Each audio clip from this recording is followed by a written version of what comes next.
Your phone buzzes. Your heart jumps before you even look at the screen. A notification. Nothing more. But for half a second, your whole body prepared for danger. That reaction feels modern. It is not. The real answer is far stranger. You are not reacting to a phone. You are reacting to something that hasn't existed for 300,000 years.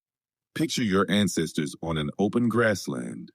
No walls, no locks, no streetlights, just tall grass, moving shadows, and predators built to kill quietly.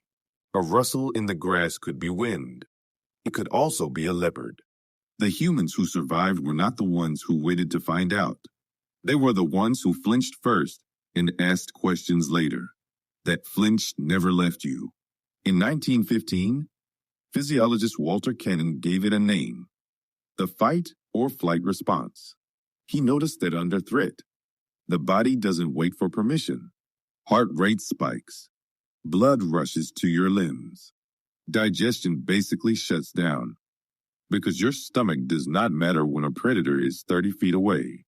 Cannon was describing cats and dogs in his lab. He was really describing you. Here's the strange part.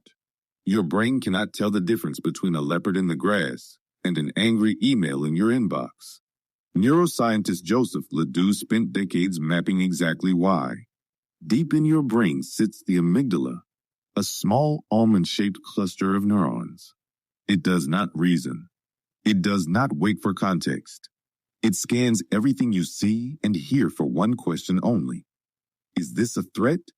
Ledoux found that this signal can reach your body before the rational, thinking part of your brain even finishes processing what happened.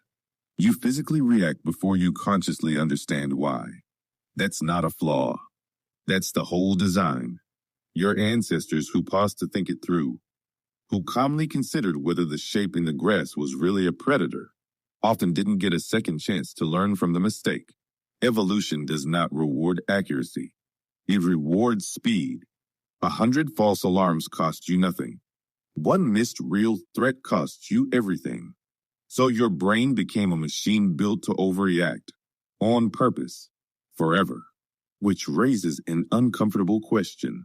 If that machine still runs today, what exactly is it treating as a leopard? A slow loading text message. A silence after you send something vulnerable.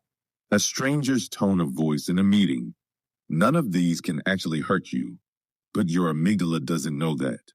It only knows patterns. And social rejection triggers almost the same alarm as physical danger.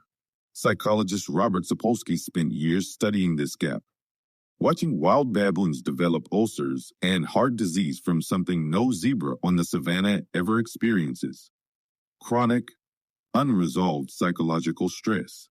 A zebra's fight or flight response ends the moment the lion gives up the chase. Its body resets within minutes. Humans are different.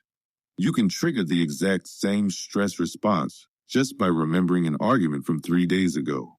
You are the only animal that can be hunted by a memory. Think about what that means for a single ordinary day. You wake up already scrolling. A comment reads slightly harsher than you expected. Your chest tightens. Nothing happened. No one is chasing you. But somewhere in your skull, an ancient alarm system just fired. The same one that once saved your ancestors from something with teeth. Is it broken? Or is it working exactly as designed? Just pointed at the wrong century. Here's what almost nobody tells you. This system was never built for accuracy. It was built for survival odds, calculated over millions of years, across countless generations who never once had to worry about being muted on a video call. Your body inherited a warning system tuned for lions and snakes, and then handed a smartphone. That mismatch explains more than anxiety about text messages. It explains why criticism at work can genuinely make your hands shake. Why an argument with someone you love can leave you physically exhausted, as if you had actually run from something.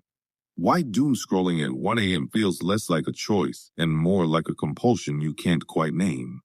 You are not weak. You are ancient hardware running unfamiliar software. So what do you do with a threat detector this sensitive? in a world with almost nothing left for it to detect. You cannot switch it off. Cannon, Ledoux, and decades of research since have shown the alarm system sits too deep, wired in before conscious thought even begins. But you can learn to recognize its false alarms for what they are. That racing hard during a difficult conversation isn't proof that something is truly wrong. It's proof that your body still thinks it's standing in tall grass. 300,000 years ago, waiting to see if the shadow moves. The next time your phone buzzes and your stomach drops before you've even read the message, notice it. That flinch is not weakness. And it is not really about the phone. It's a message from every ancestor who survived long enough to become you. Still standing guard. Still watching the grass. Still convinced that something out there might be hunting you. It isn't. But somewhere in your skull, the oldest part of you hasn't gotten the memo, and maybe it never will.